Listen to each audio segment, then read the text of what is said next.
Hello everyone, and let's actually get on with the lecture which I was intending to give last time, but I got severely sidetracked. Right, so we are going to speak about what's the role of Yishmael or the Arabs in the final process of the redemption and the pre-redemption events. We know that there is in the book of Daniel, there is a couple of dreams there. One of them, they both refer to the same idea. They're referring to the different exiles, which we already spoke about in a previous lecture, the one about the 4 exiles of the Jewish soul, or something like that. There's for like that head, feet, legs, and I can't remember exactly the details of one of them. The other one was there was 4 different animals, and each one of the 4 animals represented one of the 4 exiles which Jewish people were destined to be part of. And the 4th one, the first 3 were Babylon, Media and Persia. The 3rd one is the Greek Empire. Remember, that corresponds to the emotional soul of the Jewish people, the physical soul of the Jewish people, and the intellectual soul, that's the Greeks. The 4th one is referring to the unique Jewish soul, the holy soul, the one which connects directly with God. And that is who the Jewish people are at the core, and that goes to sleep for 2,000 years. That's the Roman exile. That's a 4th beast. The 4th beast it's got like 10 horns on it, and it's got a little horn on it. So the question is, what are these 10 horns? What's the 11th horn? Why is it small? So the answer is this beast which tramples and devours is basically the Roman Empire, which transformed into Christianity. That's how it continued, and it spread its power and ideology around the world. The idea we spoke about the idea of the unique characteristics of a pig, which has split hooves, so it has the kosher signs, of each animal to be kosher has to have 2 kosher signs. It has to have split hooves and it has to chew the cud, and the pig has the external signs of having split hooves, but the internal one of chewing the cud, it doesn't chew the cud. It's the only species in existence which actually has only one of those signs, and that sign is the splitting of the hooves. The other 3 animals chew the cud but don't have split hooves. Even the camel, which does have split hooves, it's not fully split to the end. They sort of rejoin like that, kind of, right? Whereas sheep, cows, goats, giraffes, deer, they all have split hooves completely. The idea we explained was the idea of the externals being kosher, but the internals not being kosher. So it's the idea of that on the outside. If you look at the Western world, it's all about morality. All the Christian countries all profess morality and kindness, turning the other cheek. But on the outside, it's very hard to tell what's wrong with this religion and what's this ideology. But there is something rotten deep down. There is something where they're hiding over something which is. I'm not speaking about the individual. I'm talking about the concept of the nation itself, the spiritual aspect of the nation. Each person can decide whether they can become a good person on the inside as well. But the tendency we're talking about here, the tendency is to be all for show, like making sure you present yourself well to all the onlookers, but deep down there's rotting, and that's what corruption is. Corruption is, like, we're a country of law and order, and yet we have massive corruption. So no, but every this person you have to prosecute. But 1 minute, if you prosecute him, you have to prosecute him. So okay, we'll deal with that later. So they're always slipping, justifying their morality, but really there's no consistency in it. It's basically biased. Okay, so that's the idea of the Golus Edom, the exile of the Roman or the Christian exile. And it's described as a beast, the beast which tramples and devours. And we see that's kind of what what the European nations or America, we see definitely recently going around the world, taking resources from like poor African nations which are very resource rich, and they take their resources there and they go to the Arab countries, take their oil. So this idea of devouring. Why? So we can have a consumerist society. That's the Western world in a nutshell. Really, it's just consumerism. It's just taking, enjoying this world.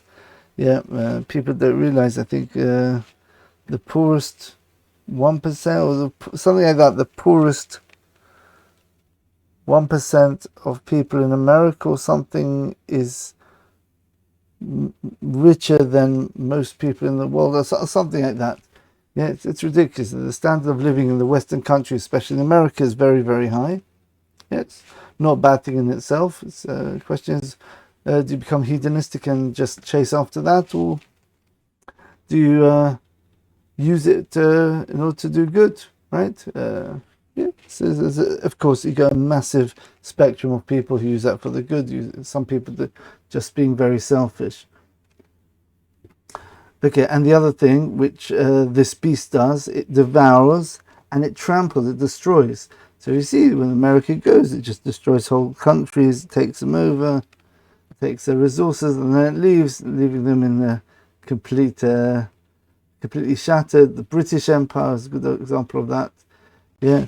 Also, other European Christian countries did that. France with the African countries, and Spain with the South America.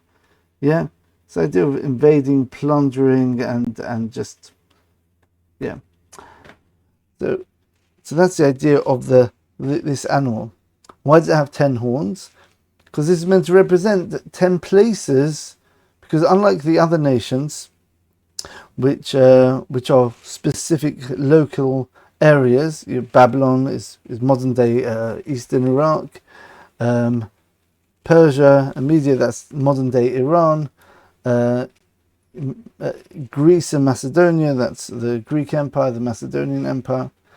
But Italy is just where Rome started. That's where the Christian religion started, and then it spread into different nations.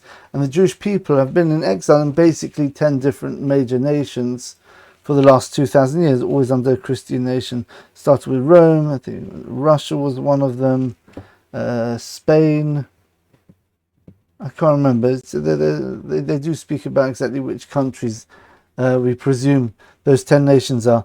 And the 10th one seems to be America. America is a place with by far the most number of Jews in the world until recently.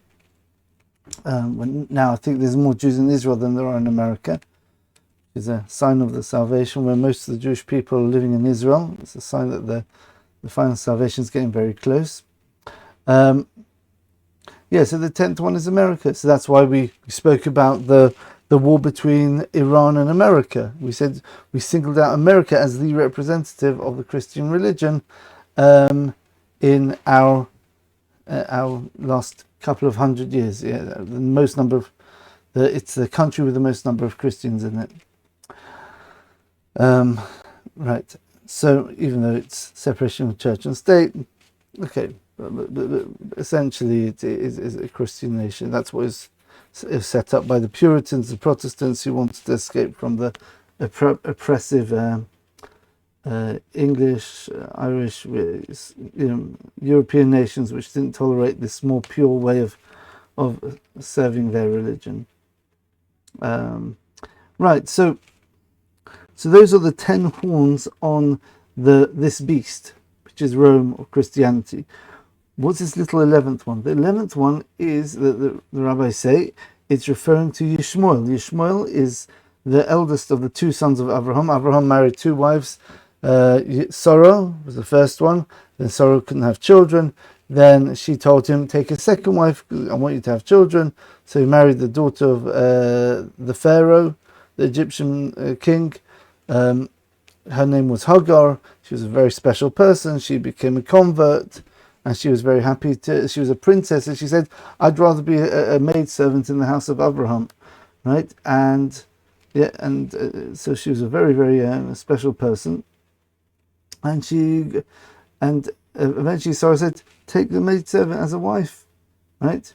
So she's very, wow, it's a great honor for that. Amazing that Avraham Avinu, one of the most respected people in the whole world, the person who brought the seed of Judaism, of the knowledge of the true knowledge of God to the world, after it had been hidden for many generations. And she had a son straight away, Yishmael. Yishmael is the ancestor of the Arabs. He had 12 sons, and those 12 sons are the 12 tribes of Yishmael, of the Arab nations. I've seen someone trying to identify who these 12 princes or countries or nations or tribes are nowadays. Very interesting. They say that Muhammad, I think, is from the second oldest, which is called Kedar. So Ahle Kedar is very interesting. There's a verse which speaks about the people of Kedar in I think Psalms 120. Very interesting there. Maybe if I remember, we'll get back to that.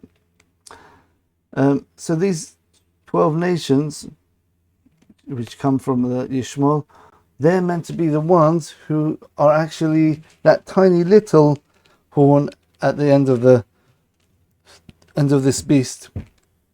That means after a long, big 10 exiles going from one country to the other throughout the last 2,000 years, the last 50, 100 years has been the beginning of this exile of Yishmael, where we're actually under the rulership or under the pressure of Yishmael, right? And Yishmael are the ones who are trying to destroy us now. And that's what we see now. We see that at least the Arabs, Palestinians were trying to destroy us.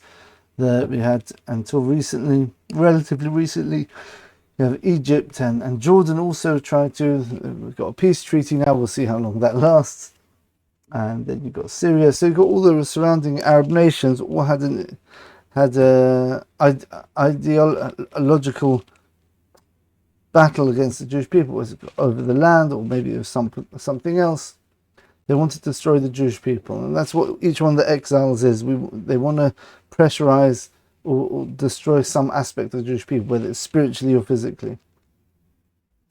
The question is, we know that many places in the Torah it actually speaks about the 4 exiles, right? We mentioned this many times. The second verse of the Torah, the land it was undefined, bohu, it was empty or whatever, darkness, and on the face of the deep. That's 4, right? There's 4 exiles, referring to those 4 exiles: Babylon, Persia, Greece, and Rome. Again, when Avraham was told that his children were going to exile, right? It also uses 4 terms which are identified as the 4 exiles. We spoke about the 4, that's in chapter 11, 10, 11, in probably a bit later, probably chapter 13 or 14 actually. Yeah, in Genesis, I think. Right, right. So and then we have, as we said, the midrash which speaks about the 4 non-kosher animals, right? 4 non-kosher animals. The midrash said this also corresponds to the 4 non-kosher, the 4 exiles. So how does this 5th one come in? So this is a question which the commentators ask, right? By the way, I think it's chapter 15. Let's just bring that up for you now. Yeah, so we see over here.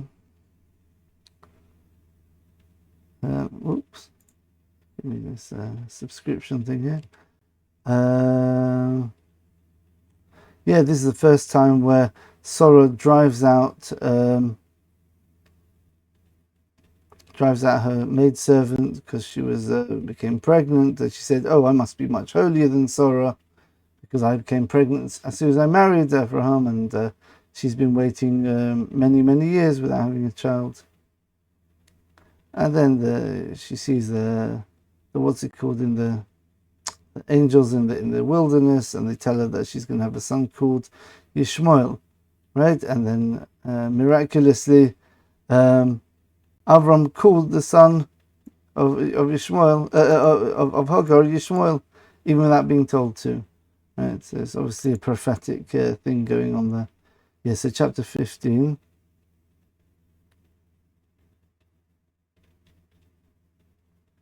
Right, so this is called the covenant of between the pieces. God tells Avraham, this is chapter 15, to take a certain number of animals, cut them in half, and walk in between them. And then there was God to represent his side of the covenant. He sent this sort of spiritual fire in between it. Right, so he said to him, take me 3 cows, 3 goats, 3 rams, and a turtle gozel, that's a turtle dove, and a regular dove, I think. And he took them and he cut them in half, but he didn't cut the bird. You can look at the Rashi here if you want. It's not the point of the lecture today. It's just very interesting, all of this. Right. Vayishemesh lavoi v'sadimo nofelo al Avraham, and the sun was coming down, and a deep sleep fell on Avraham. And v'hinei, and behold, Amo, or chashech darkness gedola, great nefeles olav, was falling on him.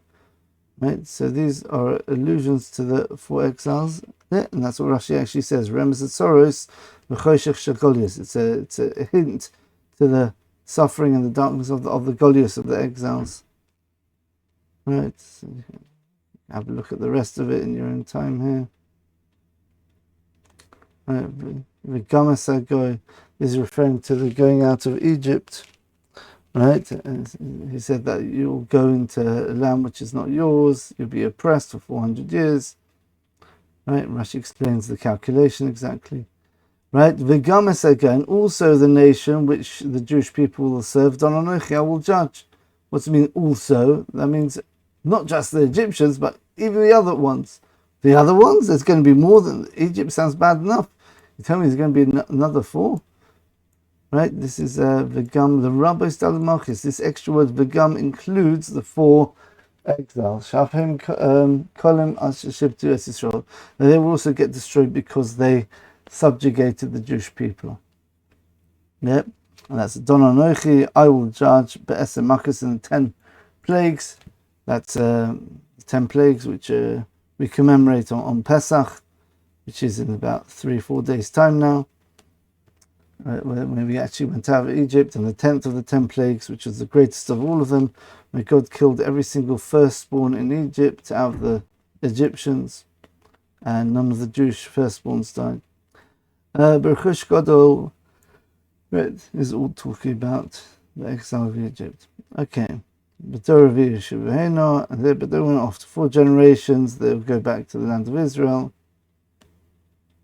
and this is where the Lapid Eish, the smoking furnace, past Tanu Asham Lapid Eish is the smoky oven, and the torch of fire passed between these things, right?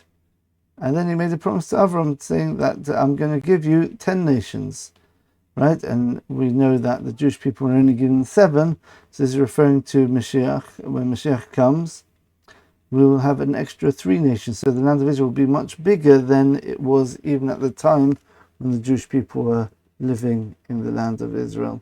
And we'll go until Adan, from Nahar Mitzrayim, that means from the river Nile at Nahar Paras, until the Euphrates River. So that's quite big. So that means the land of Israel will go all the way to modern day Iraq. Okay, very interesting. Right, so we see that these 4 exiles are sort of like ubiquitous, you could almost say, in the Torah. It mentioned that there's many other hints, and some more explicit, referring to these 4 exiles. So where does Yishmael come in? Where do the Arabs come in? And why What's the point of having an extra exile? We explained that those 4 exiles were to rectify one of the 4 aspects which was missing from the 4 souls of the Jewish people. Yeah, there's no 5th soul which we're dealing with here. So what's the point? So the idea is like this. So the Maharal, he gives 2 answers to the question, right? So one of them says that one answer is that indeed it's a 5th exile, but why isn't it included with the 4 exiles? It's because it's a different type of exile. The way that the 4 exiles work is that we're battling over some characteristic of nature. How do we treat the physical desires? That was our battle with Persia. Persia says, indulge, enjoy the physical world just for the sake of it. The Jewish people said, no, our soul wants to use this lower soul of the nefesh, the physical gluttony or physical desire soul, for serving God, right? You can't you can't recreate, right? And you can't survive without having physical desires, right? The people just die off. They wouldn't eat and they wouldn't recreate. So that's what the physical desires are meant for. There's a place for them. Emotions, how they work. So Babylonians said autonomous self, the feeling of self. And we say, and the Jewish people say, no, it's in order to bring out our sense of self, as in like responsibility, maybe the idea of connection with God, right? As opposed to idolatry, which was a Babylonian problem. And then you have the intellect. What do you use intellect for? Very similar to nowadays, because the Romans sort of took this idea of the Greeks, idea of science, philosophy, idea of thinking. We spoke a lot about this on the Hanukkah lecture. The idea of the greatness of the human mind, how much we can understand everything, right? But at the end of the day, the human mind is limited. Right. So the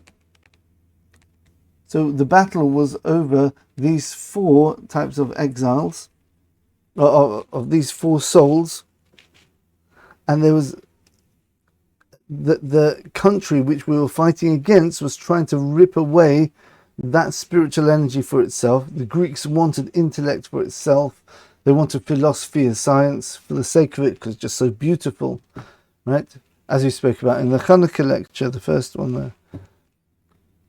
And the Jewish people said, no, we want to use intellect in order to understand, to be able to, this is the biggest vessel we have for serving God. So the winning of that exile, the redemption from the exiles, we took that energy over to the side of good, and it was now just being now it just became a vessel for serving God and for bringing God into the world. So we use our intellect to think about clever ways, understanding the world, maybe making inventions, using science and things like that in order to make it easier to learn Torah, to do mitzvahs, to do the commandments. It's much easier to do it nowadays. Much easier to do the commandments of traveling to learn Torah in a yeshiva. You don't have to travel like days and days by a horse and cart anymore. You could just take a train or a plane. You get there very quickly. You can even learn on the journey, right? And all sorts of other things, right? Giving charity is much easier now. Just click a couple of buttons on the computer, and you can do a wire transfer to charity of your choice. Whereas before, you had to hope the poor person came round, or you were actually going out trying to make collections for people. Now it can be done on a much greater scale, all because of human intellect, all because of inventions. Right, so that's the idea. So we're always trying to take something away from our detractors in each exile. Rome as well is the battle over integrity and what's the opposite of integrity? It's the idea of superficiality, right? Of being two-faced, right? Being hypocrisy, that's it, yeah. So it's a battle between integrity and hypocrisy, really, right?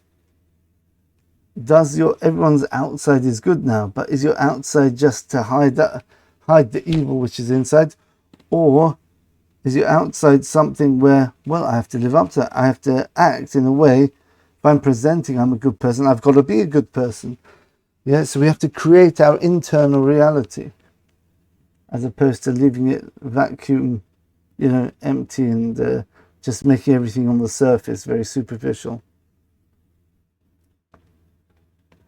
Lies are all about presenting one thing, but deep down there's not that. Right, so that's the battle with Rome and with Esau. So the Maharal says that the Yishmael, the Arabs, are not like that at all. In fact, we see in one of these chapters here, I think it's chapter 17, I think. Here we go. Right, and Avraham was 99 years old. This is the year before before Sarah had gave birth to Isaac, Yitzchak. But God gave him a commandment first: do circumcision.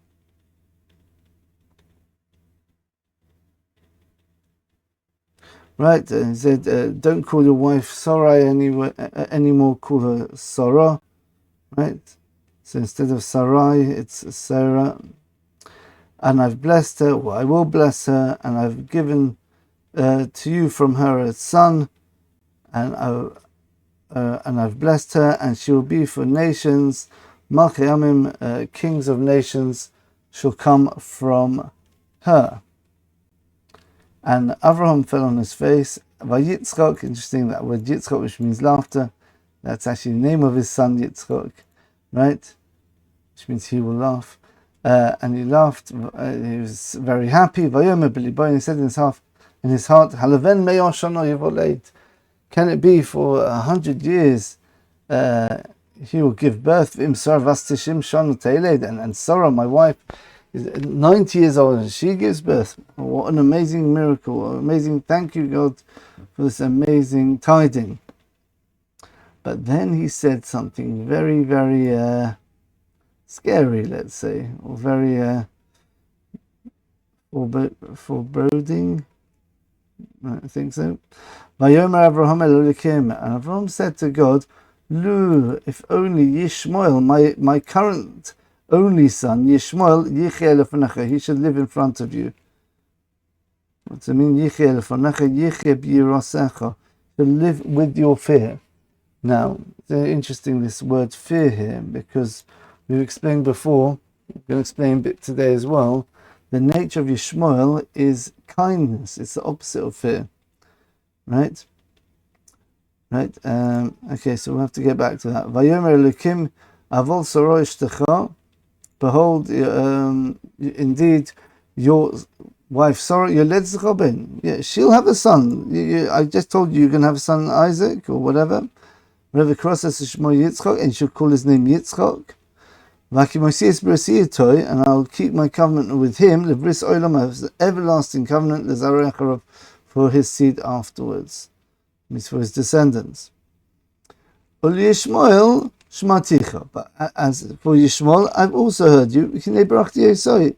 Right, I've blessed him, and I've made him fruitful, and I've made him very, very multiplying.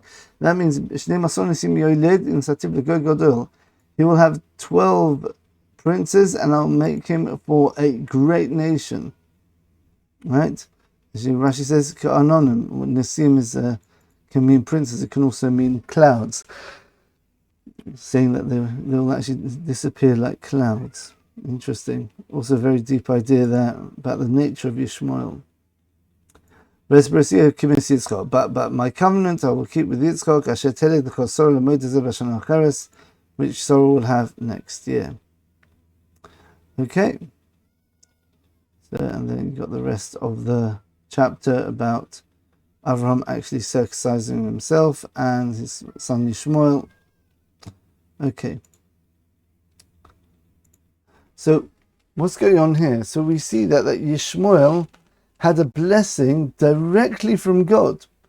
Now, as opposed to the other nations which are fighting over certain aspects of reality, whether to use it for evil or to use it for God, to bring holiness and good into the world, right? And the Jewish people are the ones who are doing the fighting. You know, either we are doing the right thing and then the energy comes to us.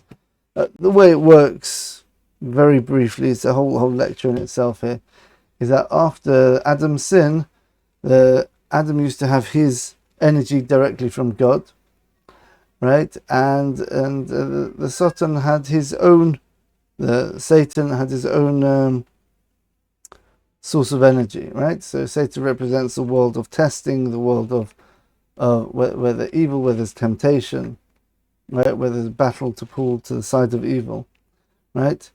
Now, what happened is that after the eating from the Eitzadas Torah, the tree of knowledge of good and evil got mixed in with each other. So now Adam and the Satan kind of got intertwined with each other. That's why when we feel like doing the wrong thing, we think it's us who wants to do it. It's not someone pushing us on the inside even, right? We feel, no, I want to do this, right? Because it's very hard to tell who we are and who that evil inclination to do bad is now. Anyway, so the way that God channels his energy to the world, he limits the energy and there's only enough fully for one being, either Adam or the Satan, right? If Adam does the right thing, he gets all the energy to himself. It's completely up to Adam. If he trips up, then some of the energy starts going to the Satan. The more he trips up, the more energy goes to Satan and the weaker Adam becomes. And we know that became very extreme at the time of the Egyptian exile. That's exactly what happened. The Jewish people were very, very weak spiritually. And Egypt, which was the representative of this, the main dominion of evil in the world at that time, was Egypt. It's probably the most evil nation historically, possibly. Yeah, we can speak about different aspects of evil, but it's meant to be the archetype of all the other four exiles all put together in one go. So there's a battle there, and when the Jewish people, we saw before in one of the verses, and afterwards they will come, the Jewish people, after they go out of Egypt, they will go with great wealth. That means all the energy which had been transferred and channeled towards Egypt, when the redemption from Egypt comes, the Jewish people take that energy, and instead of the energy being used for evil, it's going to be used for good, right? So, because we talk about energy for everything here, whether it's energy to enjoy food, energy to be successful in business, or in any pursuit a person might be successful in, thinking of ideas, calculating things, understanding the world, right? Egypt had that power immensely. They had the energy to create things, really, even. They had the witchcraft they could create. They could change the form of things. Kishuf, witchcraft, and other types of dark magic. So all that energy was channeled, and they could use that energy of creation for negative things. Yeah, the Jewish people say, we've got to use this energy to bring God into the world, not cut him out of the world. And that's what happened. At each one of the exiles, the Jewish people got something from that nation which they were fighting against. Right? Each nation has an aspect of good in it, right? Especially after the mixing of the tree of good and evil, right? Even evil itself has good aspects to it, right? And on the contrary, that if you've heard my third keystone lecture, Gilu Yichud, that's a secret. That's why non-Jewish nations potentially can get a much higher level than the Jewish people, because they can take the evil itself, which they are connected more deeply with, and they can sanctify it. That's called the righteous of the nations, right? The Jewish people are sort of on the side of Adam. They're sort of they personify Adam in the world, and Esau. We're going to speak about Rome. Is actually the clothes of Adam. Again, it's the outside. The outside is also very important. Yeah, so it's a very complex system. This, yeah. So you have to be very careful, because if people start thinking, I'm saying, okay, so you've got Adam and you've got the Satan, think, oh, that means all the non-Jews are the seed of Satan. Well, that's a very Christian way of looking at things. Things are black and white. The Jewish way of looking at it is there's two aspects of creation, and each one's got its purpose for sanctifying God's name. Right? The more dangerous one is the evil one, because a person can get drawn down into it. It's much more dangerous. Right, but ultimately everything is meant to be brought up. Right, one of our greatest rabbis who ever lived used to be a non-Jewish, Rabbi Akiva, possibly the greatest rabbi who ever lived. Right, he was actually a non-Jew, and he converted. Oh, actually, no, his parents were non-Jews. They converted, and he was an ignoramus for the first 40 years of his life, his Am Ha'aretz, and he repented. So he did an amazing transformation. The transformation of a non-Jew to connect with God is one of the most beautiful and one of the most powerful things which there is. It's amazing. Yeah, that's why special commandments to love the converts, for example, even more than a regular Jew. Okay, so this is the battle between Adam, let's say, or the Jewish people, and the forces which are opposing. Each nation takes a turn to take that place. So the Greeks took their turn, the Persians their turn, the Romans their turn, and they're fighting. They're fighting against some sort of aspect of reality. And when the Jewish people go down, they give the energy over to their opposition, and they go up. When it comes to Yishmael, Hashem, we just saw in those verses there, Yishmael Shematicha, and for Yishmael I've heard you. I bless him. I will make him fruitful. I will make him very, very great. That means God himself is blessing Yishmael. That means Yishmael, which is going to become the Arab nations later on, they get their energy not independently of the Jewish people. That means if the Jewish people are good, Yishmael thrives on its own merits. If the Jewish people are bad, Yishmael thrive on their own merits. They are not sort of at battle over the same thing as us. They have their own direct line to God. It's the only other monotheistic religion. No offense, Christians. But as you understand, that the idea of Christianity is monotheism on the surface, superficial monotheism. But if you look a bit carefully, this is just polytheism, right? Trinity is clear polytheism. It's worship of a man, worship of something tangible, which is not God by definition, as we spoke about in the second lecture, and we had the whole other lecture about why people think God is physical.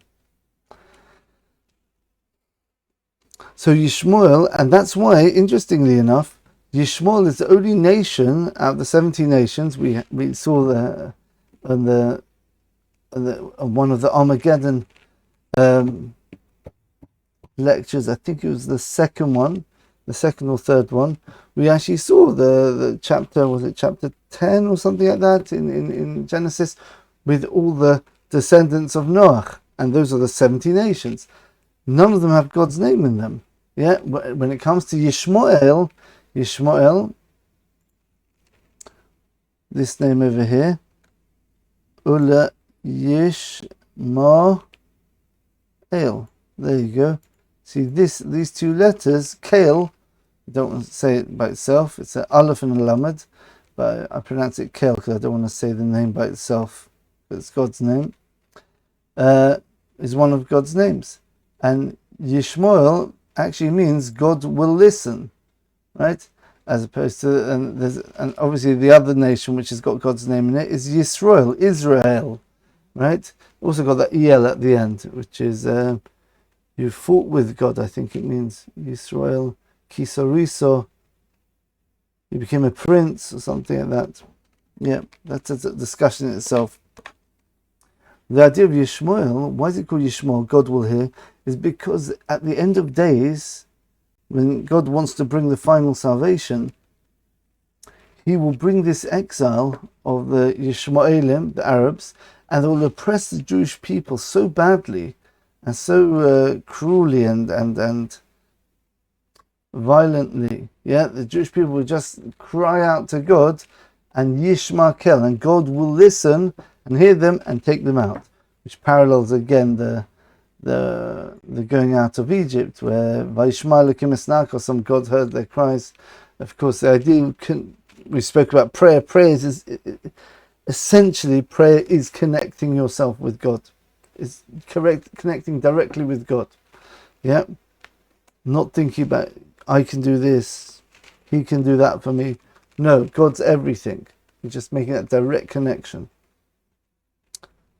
And by doing that, by making that direct connection, God reciprocates and He comes down with His energy and reveals Himself and brings salvation to the Jewish people and by extension the whole of mankind.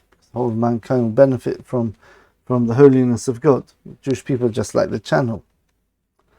Okay, so Yishmael has got their own. So instead of our detractors or our opposers, they're our competitors, right? They want to show that we've got our connection with God. Yeah, well, you see, we're the right religion, we're the monotheists. And it's very interesting. It's the only religion I know which says that Jews are not monotheists. It's really weird. Yeah, you might not be aware of this. Christians say, yeah, of course you're monotheists, but we're also monotheists, right? Yeah, I think any other religion, no one would deny the Jewish people's belief is that there's a total one unknowable God, right, who has a relationship with mankind, right, and is totally one. But the Muslims, well, many Muslims want to say, no, we're the only nation which believes that. The Jews actually believe in this. They worship. I've seen some sort of quote in the Quran or something that just like the Christians worship God and Jesus, the Jews worship God and Ezra. I don't know where that comes from. It's just completely left field. There's actually no place for that at all. It's obviously just been made up just to excuse their desire to show that we're the only monotheists, we're the only ones who truly believe in God, the one God. Everyone else is corrupted, whatever. Oh, what about the God speaking to Jewish people? Yes, it's true, but they've lost it now. They don't have the Torah. The Torah they have now is been corrupted, and only we've got the right version. Right, okay. Where'd they get that right version from? Okay, that's a very interesting thing they do. We're going to hopefully see, but this is one of the aspects of Yishmael, the idea of lies. It's going to get a bit hot under the collar here. Right. Actually, we're probably going to speak about that in the next lecture, actually. When we speak about the connection between Esav and Yishmael. Okay, Yishmael was one of the two sons of Abraham. He had Yishmael and Isaac. And Isaac had two sons, Yaakov and Esav. And Esav, we're going to see, hopefully in the next lecture, married Yishmael's daughter. So that's some sort of coalition or alliance between the Arabs and Christianity. We're going to see that, hopefully. Right, we might do it in this one if we finish quickly. Okay, so that's one way of understanding why Yishmael is a fifth exile, even though there's only four exiles, because it's not the same type of exile. We're not fighting over the same spiritual energy. The four exiles represent, we're trying to take something away from the non-Jews spiritually in order to use it for good. Whereas Yishmael, there's nothing we're trying to take away from them. We're trying to be good Jews, and Yishmael is saying, yeah, but we're even better Jews, so to speak. We're even better servants of God, right? right? Right. So that's the nature there. Right. The second explanation is very interesting. The Maharal says, he says, actually, I think this is his preferred explanation, is that Yishmael is actually part of the Persian exile. It's obviously not chronologically, because the Persian was the second exile, that was 2,500 years ago. But the Arab exile is actually spiritually, it's actually an offshoot of the Persian one. And it's very, very interesting he says that, because we know nowadays who is the main... This exile of Yishmael, it's not just the Arabs, it's the religion of Islam. And who's the main country of Islam which has the strongest Islamic influence in the world? Yeah, obviously you've got Indonesia with 750 million Muslims there, but they don't have such an effect on the world's Islamic population. Right, you've got Saudi Arabia, a major Arab country, and you've got Iran. Right, you've got the Sunni Muslims, which is the vast majority. That's represented by the Saudi Arabia. But they get Iran are the ones who are actually the ones who are causing the spreading of Islam around the world more than any other Muslim country. They're the ones pushing the terrorists who attack Israel, and I think they're the ones who are encouraging the Syrians, who are also Shiite, spreading through Europe and things like that. Right, so we see a very interesting connection between the Arabs and the Persians. What is the connection between the Persians and the Arabs? If you listen to my lectures, you find this pretty straightforward. Right, the Persian exile, we spoke about the Purim story, the Jewish people were fighting for the nefesh, the lowest soul of the Jewish people, which is the physical one, the one physical desires. The Gemara, the Talmud says, right, so we see Persia is all about physical desires. That's their unique national characteristic, physical desire. Right?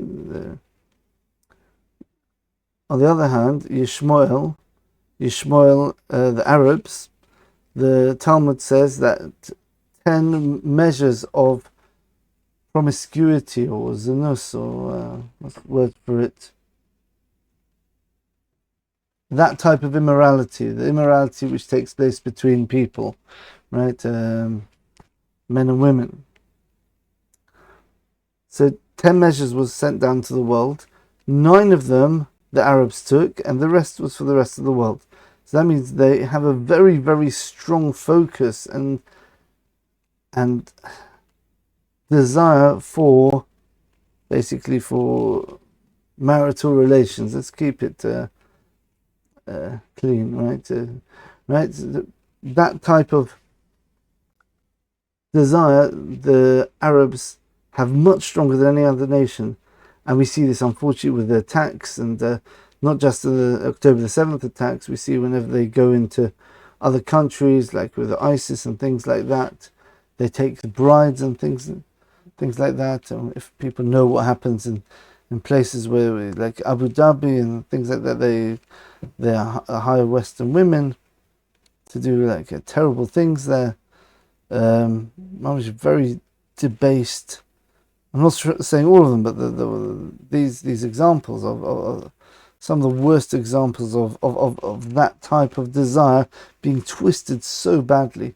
And it's interesting because, on the other hand, you see that the women dress very modestly, right?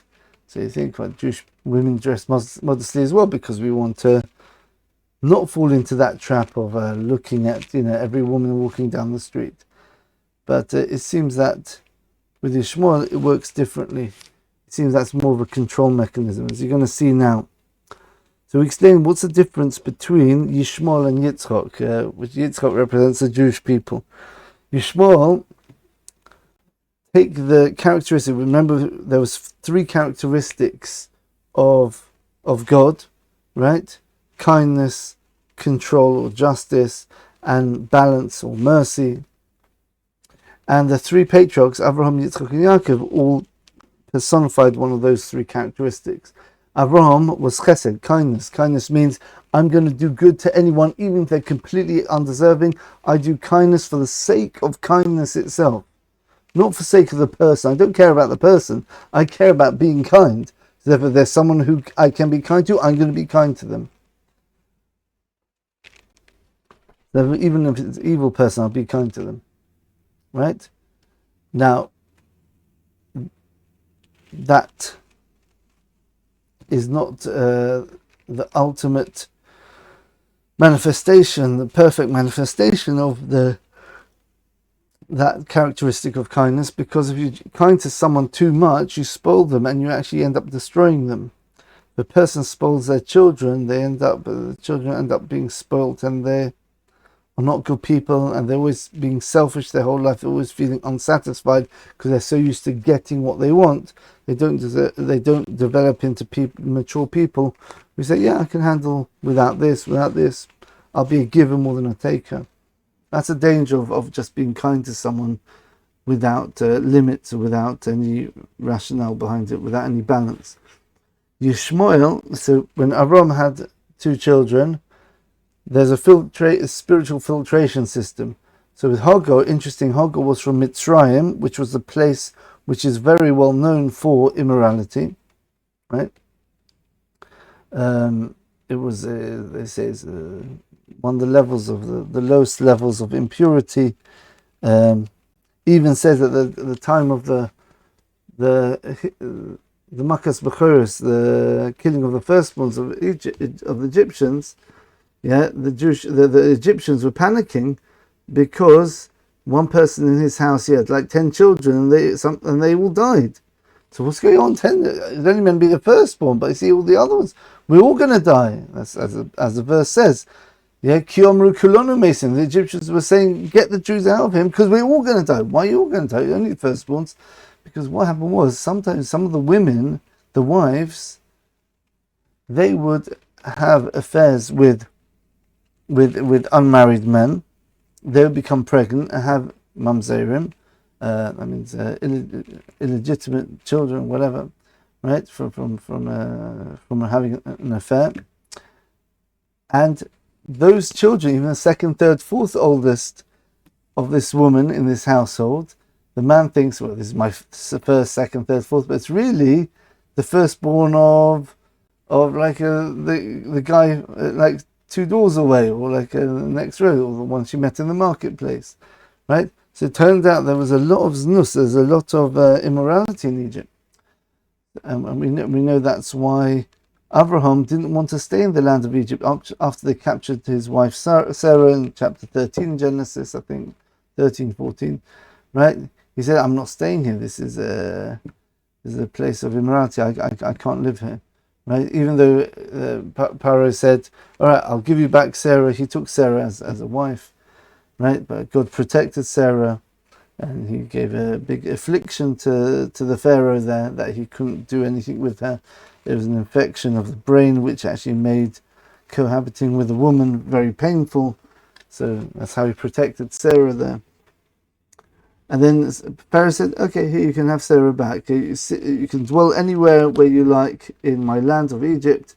And Avraham said, no thanks, I think we'll be on our way. But when it came to Avimelech, he did the same thing. But he said, and then then God again did the whole miracle. And he saved Sarah a second time. And then Avimelech said, this is later on, this is something like chapter 17 or something. 16, 17. No, it's later than that. Well, chapter 19. Quickly look it up.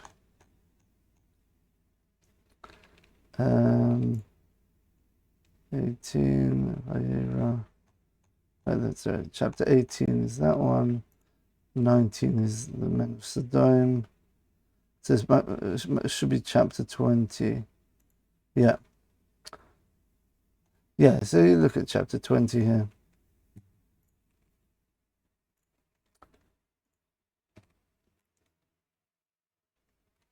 Right, so here's chapter 20 in Genesis. and he dwelled in a place called Gerar, and he said about Sarah, his wife, yeah, she's my sister. You don't have to kill me to take my wife. She's just my sister. And Avimelech, the king of Gerar, he took her, and then God came to him in a dream. And then we spoke about this in the prayer lecture. Vayisbalel Avraham Elokim, and Avraham prayed to God, and he healed Avimelech and his wife, and they gave birth. Okay, right. But we see that Avraham, after that story, he actually did stay in the land of Avimelech and Gerar. Why? Because that wasn't an immoral place. They made a mistake. Okay, they had the bad aspects, but it wasn't steeped in immorality. So Avraham married the daughter of Pereh, right? That's Hagar, right? And she was very righteous in herself, but the fact is she had that seed of Egypt within her, and that came out in Yishmael. So Yishmael is kind of a hybrid of kindness from Avraham, but yet he had this aspect of Egypt within him as well, which is the idea of physical desire. So how do you reconcile the idea of kindness and physical desire? So I believe in kindness. I'm giving pleasure, but I come first, right? I'm the one who comes first. So you see a very interesting idea with Yishmael now. Yishmael, the Arabs, they are very, very kind people. Yeah, I heard a crazy story about someone got lost in an Arab town even, and people were gathering around. They wanted to kill him, this Jewish person who got lost, unfortunately. And then he ran to someone's house who happened to be the leader of the terrorist organization in that place. This happened maybe about 20 years ago, I think. And he said, can you help me? Can you invite me in? I said, of course. Because they get that from their father, Yishmael's father, Avraham. He welcomed guests. I've got a guest. This is something we have to do. We are kind people. They really are kind people, right? But there's something, we're going to see there's something not quite right. They invited him in, and apparently the way it works, they you ask for any three things, they give you three things, and they've done their job of welcoming guests, and then he can kill him, right? So this Jew apparently knew these rules. They said, no, I want I don't want food, no drink, no. So can I give you this? Let me use your phone, right? So use the phone. You phoned the Israeli army. The Israeli army came in with the armored people, and they took him out, and he was rescued, right? That's how the story goes. So it's very dichotomous nation, very strange nation, and we can see they're a unique nation. First of all, we know they're one of the only two nations which have got a direct link to God, right? Yishmael. So they've got a real spiritual element to them. But yet they've got this nature to like physical relationships, right? And they get that, they have the kindness, but the kindness, instead of the kindness coming from me to someone else, they want the kindness to come from other people to me. You've got to be kind to me. So they end up being kind, doing chesed to themselves. That's the idea of the physical desires which they have. So it's all directed towards themselves. And just in case you think I'm making it up, I'm sure the Muslims will tell you this themselves, right? I mean, you see, the ones who can afford it have many wives.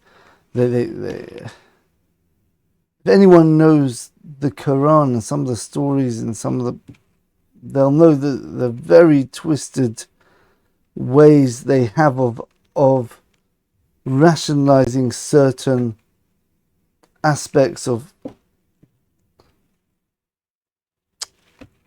this lust which they have. The paradigm of where you see this happening is what's their ideal way of living. What are they aiming for in life? They're aiming to get the ultimate place, heaven. What is their heaven? Their heaven is, you go to wherever and there's rivers flowing with wine and things like that, and then you have 70 wives, 70 virgins. That's the idea of perfection, because that's how their mind is functioning. That this thing, a connection between you and another human being, is the highest pleasure possible. That's because they've got that nature. God gave them that nature, and it all comes from the idea of kindness. Kindness means that I give to you. I want to be kind to you. We spoke about in the lecture about love. Love is all about giving to someone else, and you make that connection and then give back, and you become closer through the love. But the problem is, if you miss out the altruistic part, that means the self-control part, and it's all about giving and the connection. No, you've got to have a relationship with me whether you like it or not. Right? I've got to have the pleasure. And as opposed to Yitzchak was the other son of Avraham, who takes kindness, but he comes from Sorah. Sorah, her characteristic was Gvura, which was self-control. And her son Yitzchak he was the paradigm of self-control and introspection and holding himself back. So where Avraham was coming from the inside to out to be kind, his son Isaac was the idea of bringing anything outside, anything which he would be attracted to on the outside. He controlled himself, he went into himself and made himself immune from any desires or attractions from the outside. So it's the idea of controlling yourself. You're going from the outside to the in, whereas Avraham is going from the inside to the out.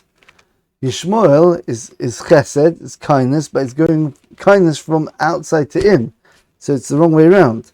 It's other people being kind to me. I deserve to get pleasure. And it's very interesting. Someone told me this. It's very, very interesting. Just see these observations and how it correlates so well with the Torah's ideas. Is that a massive difference between the attitude of marriage between Jews and Muslims. Again, I want to be very careful here, because again, I don't know whether Muslims on the individual, I'm sure there's many, many Muslims who just out of their own sense of morality don't do this. But I'm saying ideologically, I think in their laws, this is how Islamic law is like this. So it's not necessarily the individuals. I don't want people to misunderstand me here. I'm not speaking about the Muslims. I'm speaking about the ideology which comes from Yishmael, and there's a lot of nuance in all of this. But there are obligations when people get married. There are marital obligations. The question is, who's got the obligations to who? In Jewish law, the man, when he marries a woman, he's got certain obligations to her. He has to give her food and sustenance, give her what to wear, and also satisfy her in terms of marital relationships. There's an obligation on the man to fulfill the desires of the woman. In Islam, again, if there's any Muslims there, you can correct me if I'm wrong, right? But this is what I've heard, is that there is an obligation, marital obligations. There's an obligation of the wife to the husband. Whenever the husband wants to have a marital relationship, the woman has to acquiesce. It's the exact opposite of the Jewish way of doing it. The Jewish way is self-control, right? I'm not demanding anything, but if she needs, I'm going to be kind. Whereas the Muslim way of doing it is that there's obligations. You've got an obligation to me, though. And we're going to see that this is not just their attitude between themselves and other people. This is their attitude when it comes to God as well, which is very important. So we see that this other aspect of Yishmael, which is the idea of physical desires, is connected with the Persian Empire, the Persian exile, the Persian one, which is to do with pleasure seeking. Yishmael also has that nature, and that's the Maharal says that the fifth exile, the Golus Yishmael, is not listed as, we don't have 5 exiles, because really there's only 4 exiles. It's just that the second one, Persia, also includes Yishmael, which means that the Persian Empire, towards the end of time, is going to come back alive again. And it has. Iran has become Yishmael. Yeah? 2 completely different nations, but because they got the same nature, you've got the Persian nature of pleasure seeking, and got the Yishmael nature of kindness, but kindness to oneself. Right, they found a very good alliance with each other, and that Persian nation, right, in conjunction with the Arabs, which are connected with them, are the ones who are oppressing the Jewish people now. And the purpose of all this, we see alluded to in the Balaturim. We don't have the Balaturim, it's one of the commentators on the Chumash, on the Tanakh. So we see, I think it's in chapter 25? Maybe it's 24. 25.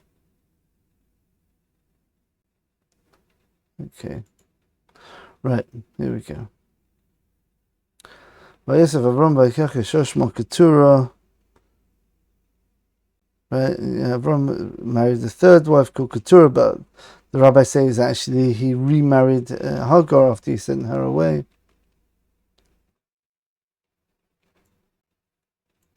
These are the generations of Yishmael, the son of Avraham.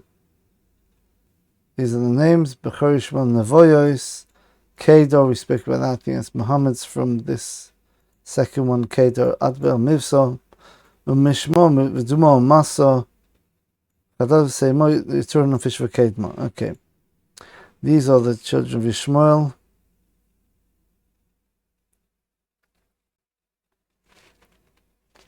And look at this interesting verse here. And they dwelt from Chavila ad Shur. I'm not sure where these places are. Asher Pnei Mitzrayim, which is on the face of Mitzrayim. Interesting. Egypt again.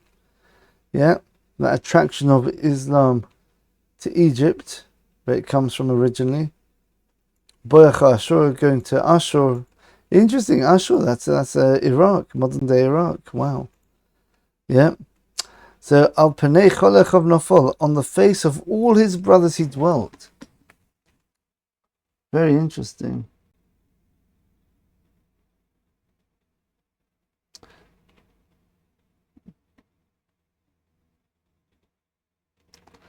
Can't remember Nafila.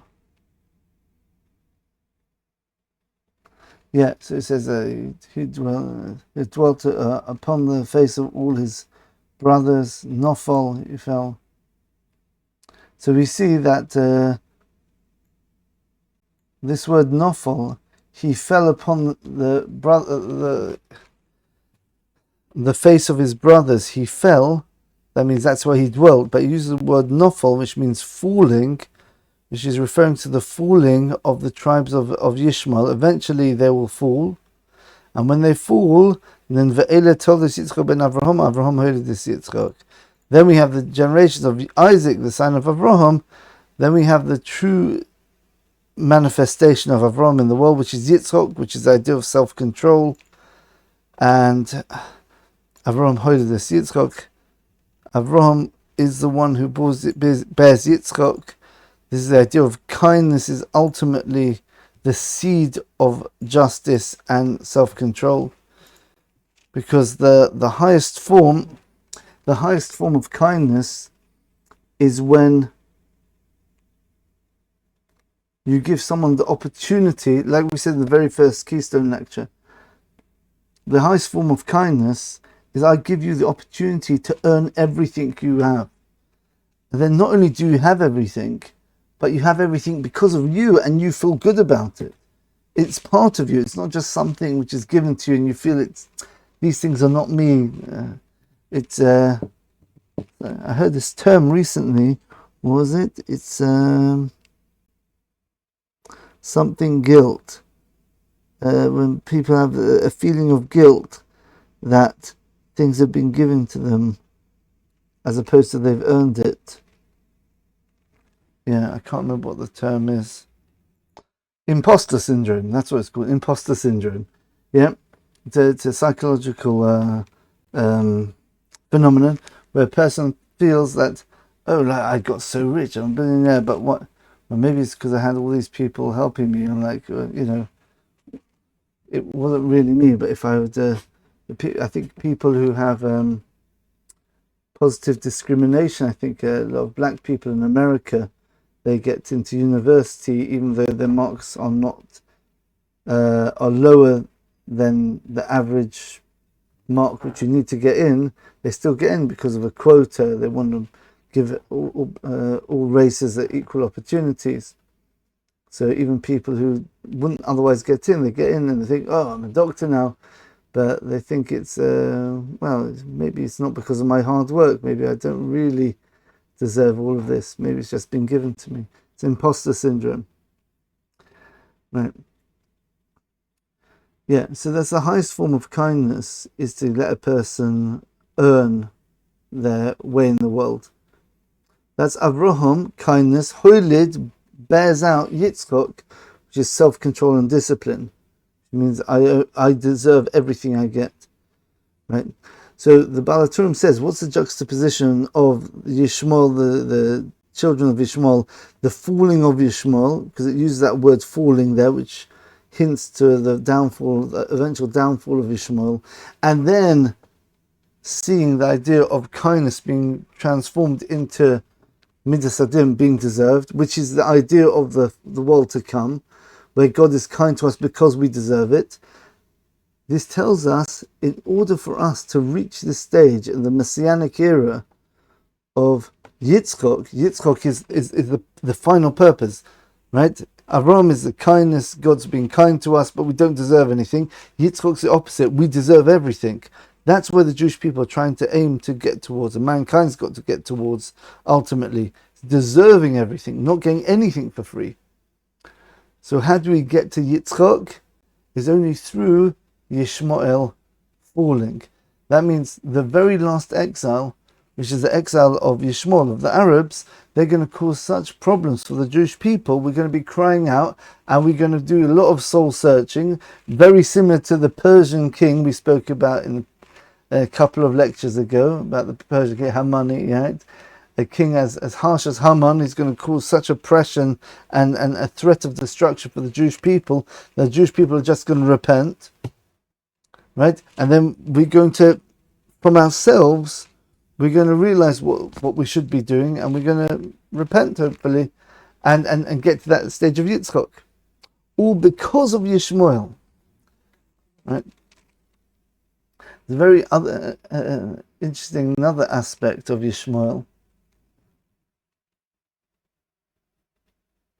right? We spoke about the idea of Yishmael wanting others to do kindness to him.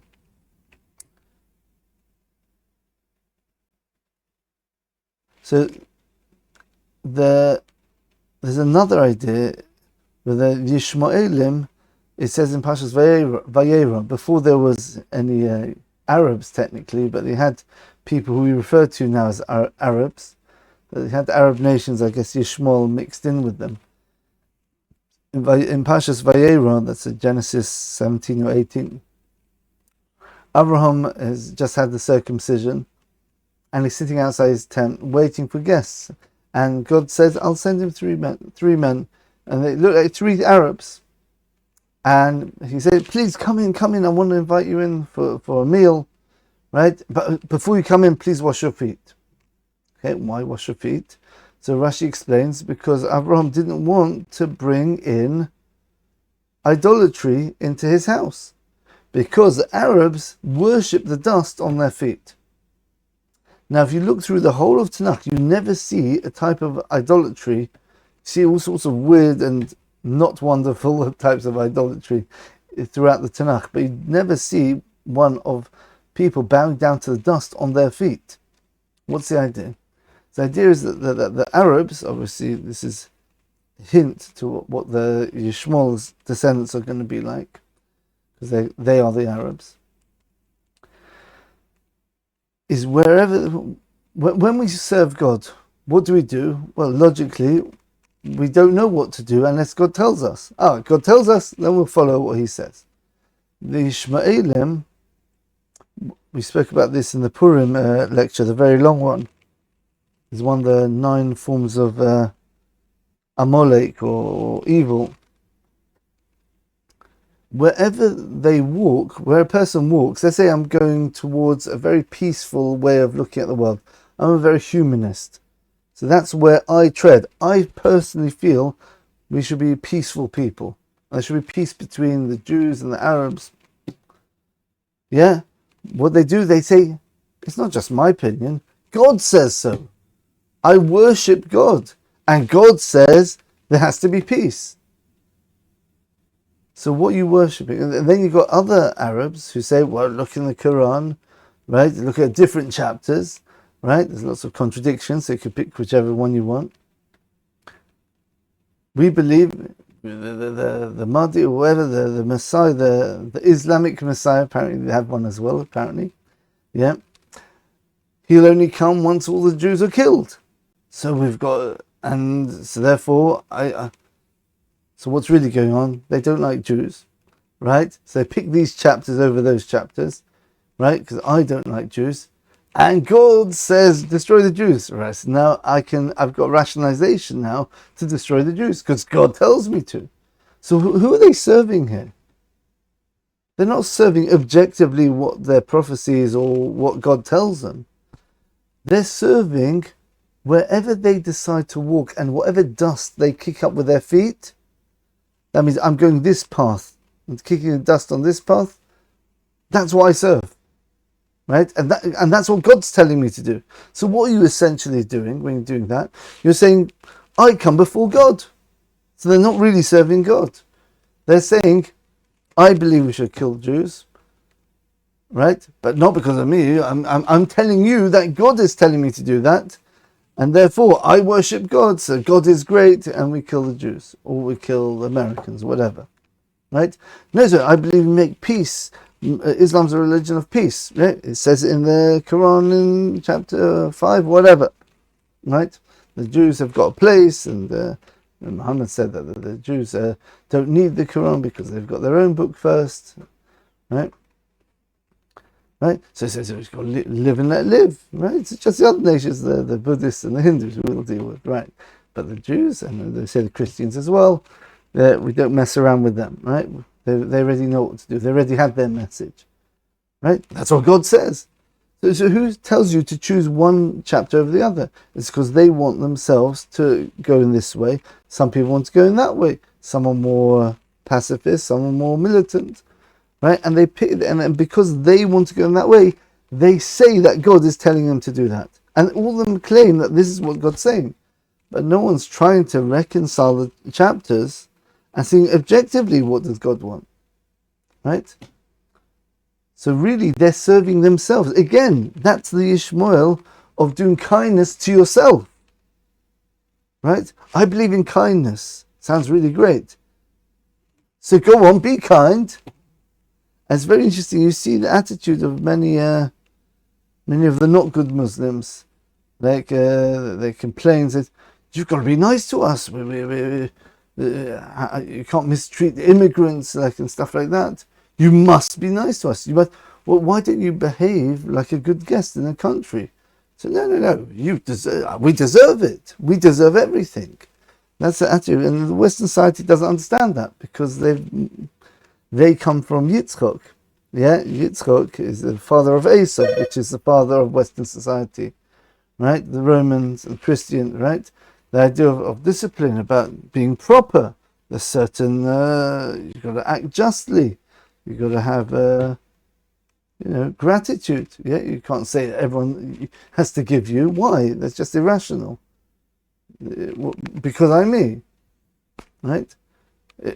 God, even God serves me, so to speak, right? When I do something in the name of God, it's because God is agreeing to me, right? Whereas Yitzchak, the Jewish people, say that no, we can't do that. What does the Torah say? It says this. I don't feel comfortable with it, but God says it. I'm going to do it anyway. Don't turn the light switch on the Shabbos. Every single week you can't turn the light switch on. Can't tear the toilet paper. We have to prepare it all before Shabbos, right? We can't go on the computer. We can't drive cars, right? I said, oh, come on, there's so many restrictions. And Yom Kippur you can't eat. But not only can you not eat, you can't even wash your hands. You can't wear shoes. Oh, that doesn't sound very good. Oh, Sukkot, festival. Oh, we take the branches, the 4 species.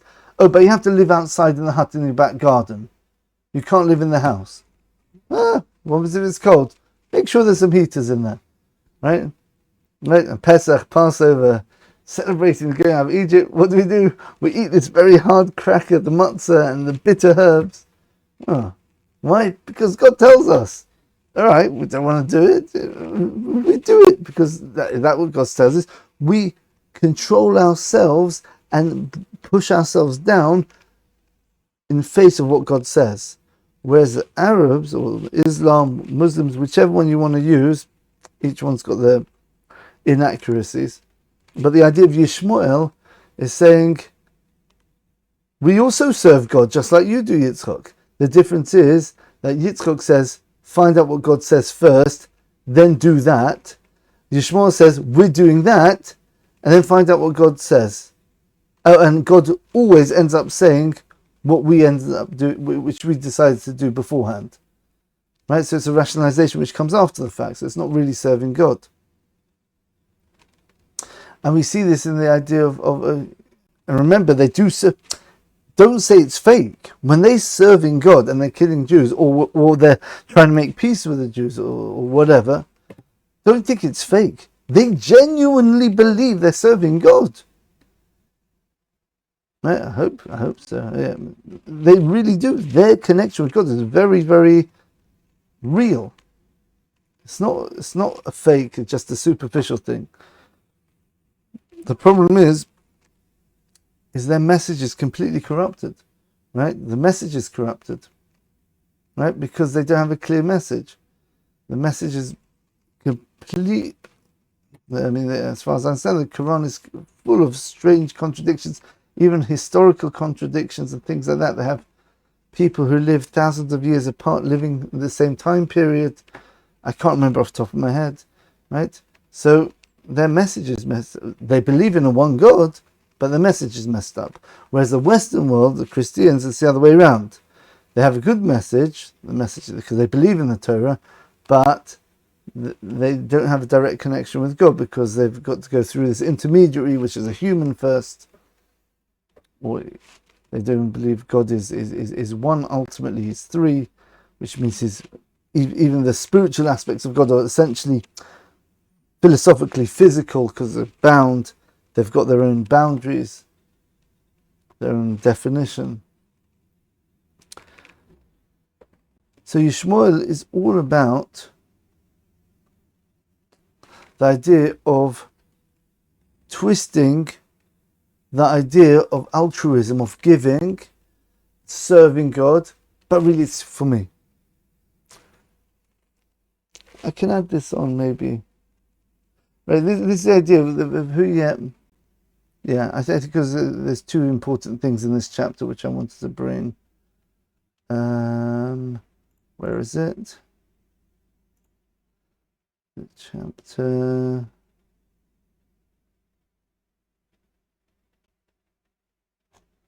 Right, I think it's this one. Here we go, yeah. Okay. Let's try finishing off with this.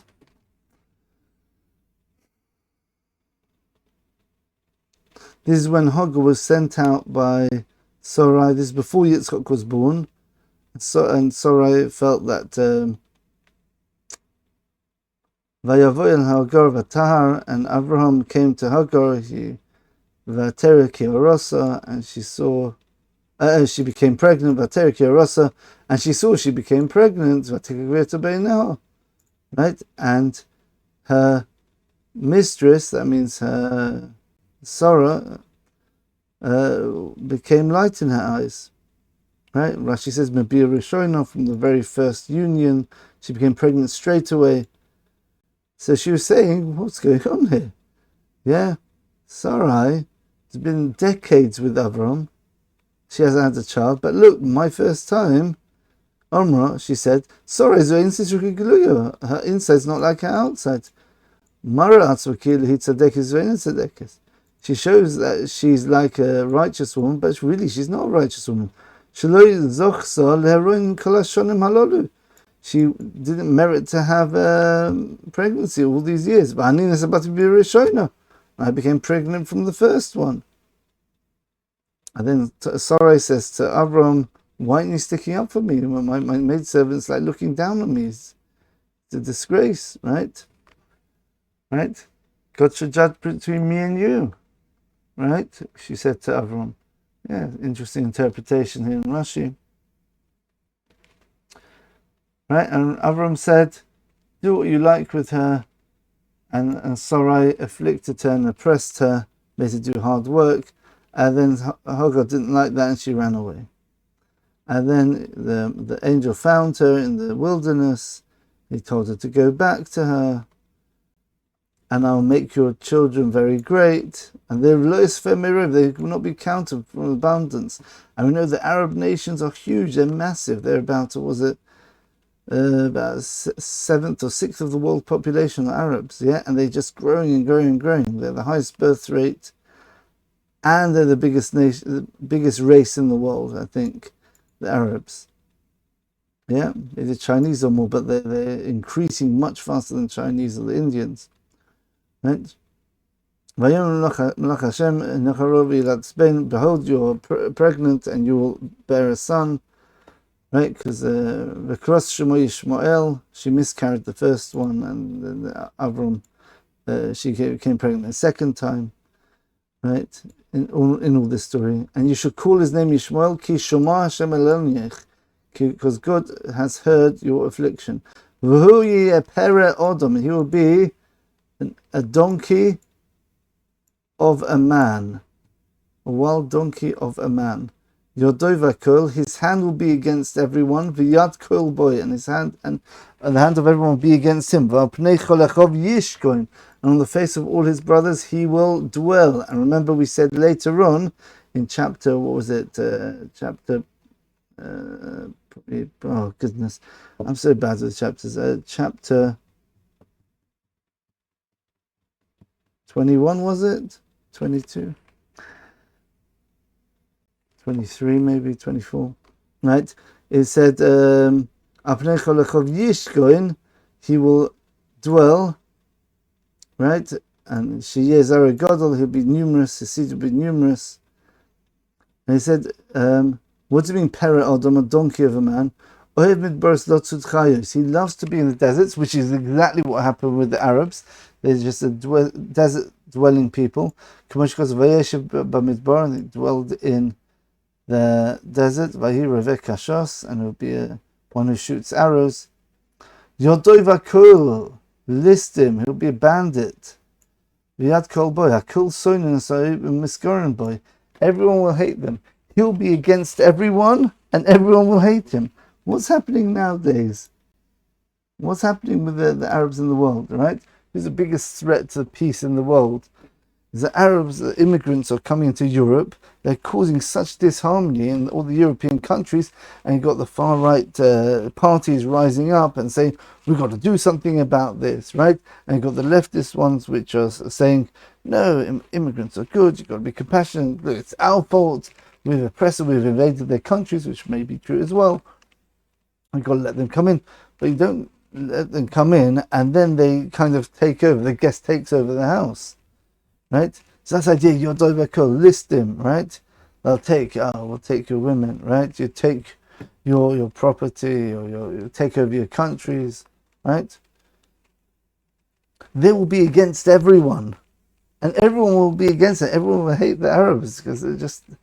The nature of the Arabs is unique. And we're going to see this is very, very important.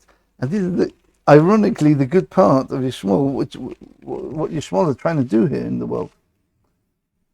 When we look at this term very carefully, Pereh Adam, it's a mistranslation here, I'm glad to say, right? Pereh Adam, Pereh means donkey, and Adam means man, like Adam, right? So that means he's a man.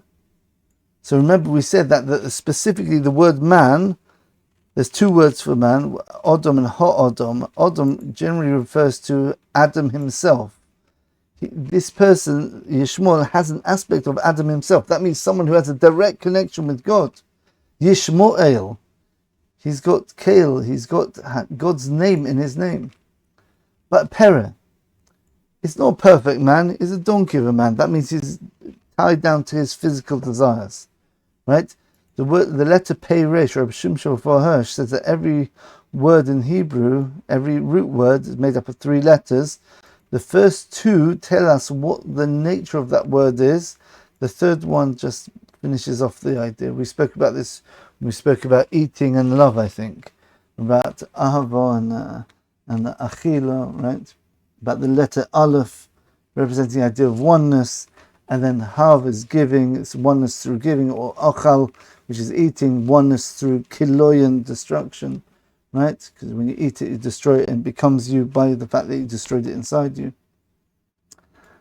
So here he says that the letter Pei Resh, if you go through almost all the letters of the Aleph base, anyone who knows Hebrew can do this. Almost every single letter you can spell Pei Resh and add almost any other letter and you get one of these ideas. You get Pered, Perodim, which means Lahafrid, means to separate, to disperse.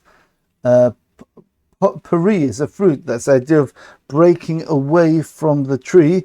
It produces something new, it breaks out. Pirtza, Peretz. Peretz means to smash through something. It means to not like boundaries, right? Lefarek means to break something up. It means to... Lefara means to take like bread and to crumble it into... it means breaking things down. Pereh is a wild donkey. Why? The wild donkey, it breaks through things. It's undomesticated, right? The Arabs, they live in the desert. They eat on the ground, right? They don't eat like a civilized people, right? Their nature is, we don't believe in society. We don't believe in rules. That's the idea of the big mistake of trying to bring democracy to Arab countries. Democracy assumes that everyone's got a sense of justice and society and like have to think about everyone else and we all have to work together, right? Yishmael, the way they function as a successful society is there's kindness, right? That's how they do it. But not discipline, not what's right. We don't believe in rules. That's why dictatorships work very well in Arab countries, because they need someone to control them. Otherwise they'll be out of control. A person can say, I want to do whatever. The police aren't doing anything, that they get emboldened. Look at the protests which are going on now, right? When I was growing up, if they'd mention anything anti-Semitic like that, they'll be in prison, right? But now they're openly saying, we support terrorists. What's going on here? Because they see that the Western society is completely in shock. They don't understand. How can these people real? They still got in their head that the Arabs are like normal human beings. They're a different type of human being. It's a culture clash. The Arabs and the Western world are completely incompatible. The mentality is vastly different. The way they function is different. The Arab society is based on, is religious, is based on belief in God, and belief in certain things, certain dogmas, right? But the idea of artificial rules, no, we don't like to be controlled. Democracy? So no, so you mean he's got a right to give his opinion and I've got to listen to that? No. You've got to listen to it. Democracy? Yeah, you've got to listen to me then.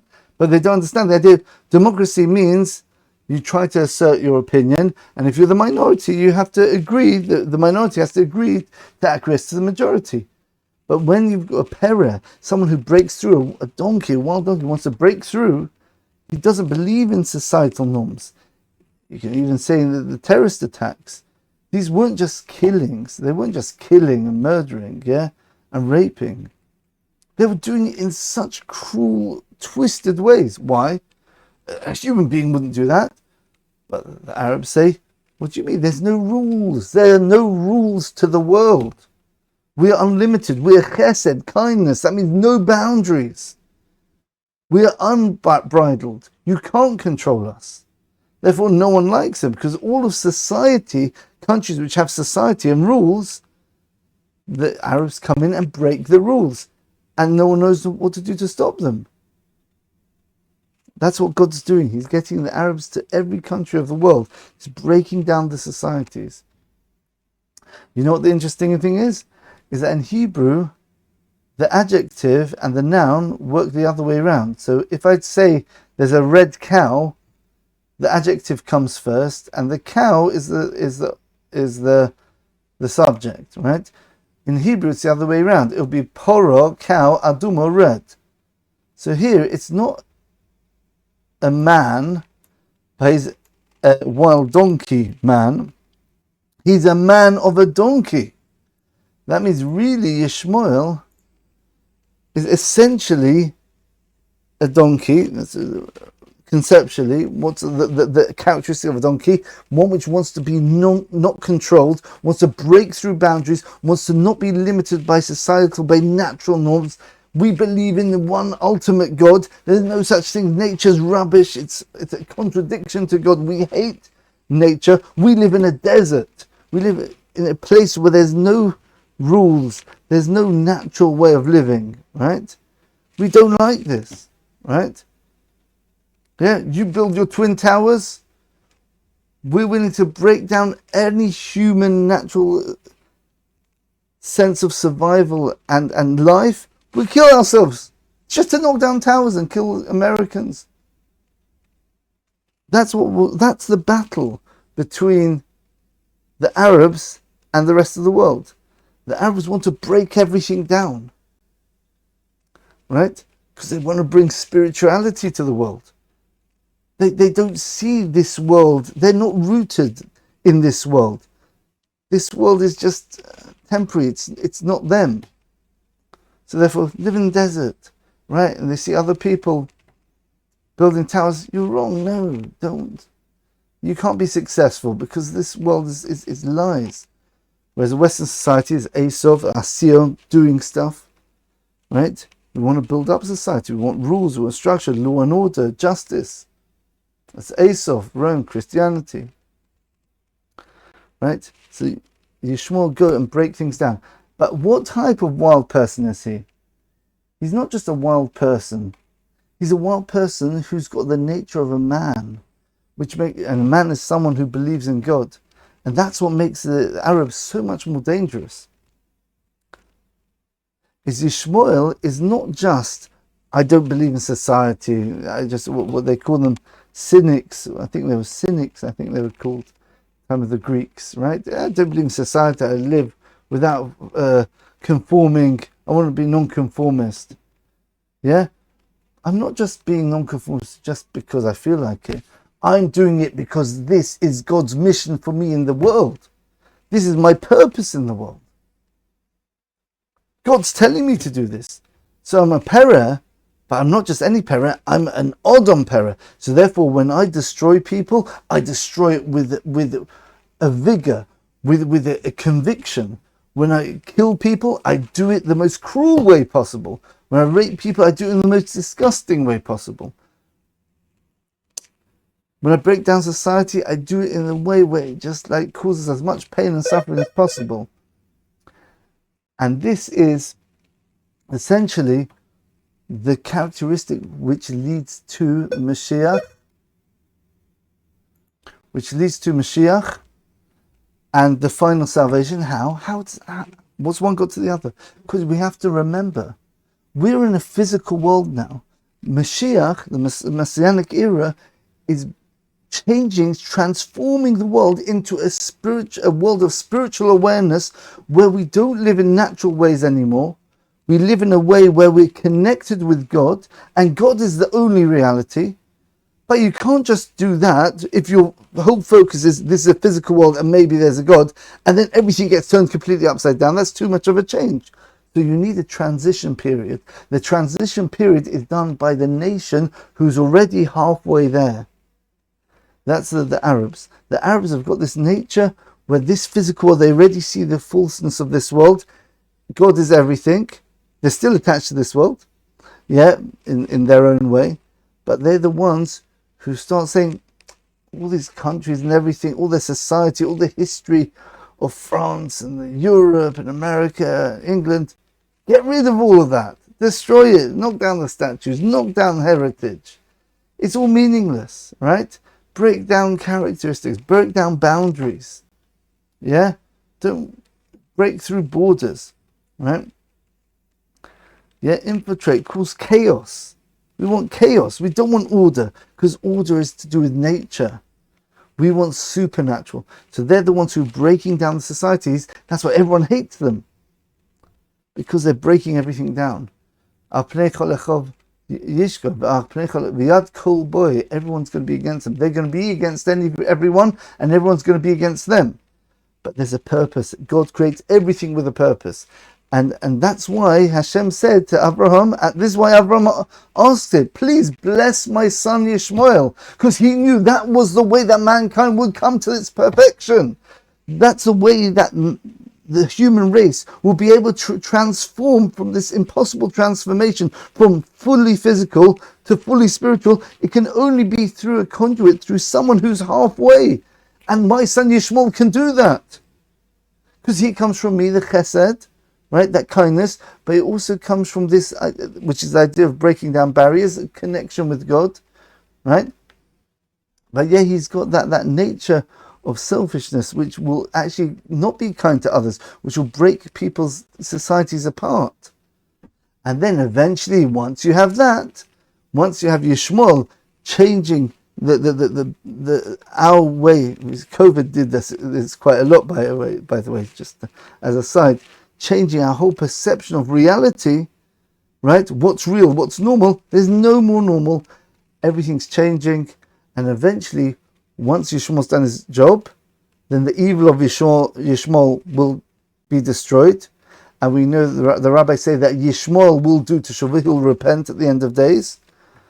Right? That means the Arabs will repent. They've already started. It looks like Jordan, Saudi Arabia, unbelievable. They're defending Israel from Iran. Amazing. Right? We'll have to see whether how long that lasts, whether it's a real thing or it's just a practical thing. But it says that when they bury, in that chapter there, we saw when it speaks about the children of Yishmael, the 12 children of Yishmael, it said then Avraham died, and they buried him. Yitzchok and Yishmael, his sons, buried him. It put Yitzchok first, even though Yitzchok was the younger one. So that means Yishmael let Yitzchok go first. He realized, that I'm the one who wants to connect with God. I've done my bit, but really it's up to you, Jews. You've got to finish the job. We're just getting everyone on board. We're just getting them used to the not being dependent on the physical world. And that's the job of Yishmael, the Arabs. They're helping us transition from a world of stability to a world of chaos, and then from the chaos you have a new reality, a new stability, a spiritual stability. I think we've covered everything we want to speak about. Right?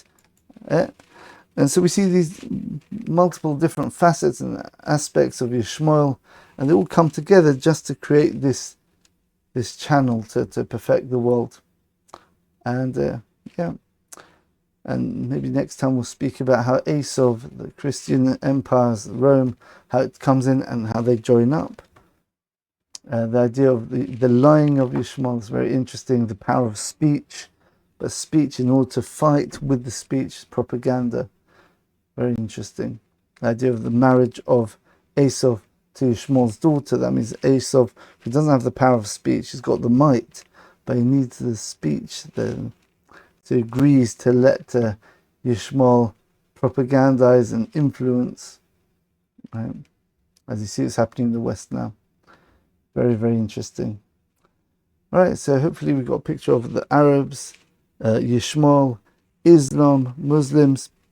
Again, each one of those terms is different. Each one's got their own nuances. But the idea is that ultimately Yishmael is the one out of the non-Jews anyway, which has that direct connection with God. It's not complete like the Jewish one, because it's not to do with complete nullification to God. It's the idea of like, we believe in God, but we still got our own personal desires.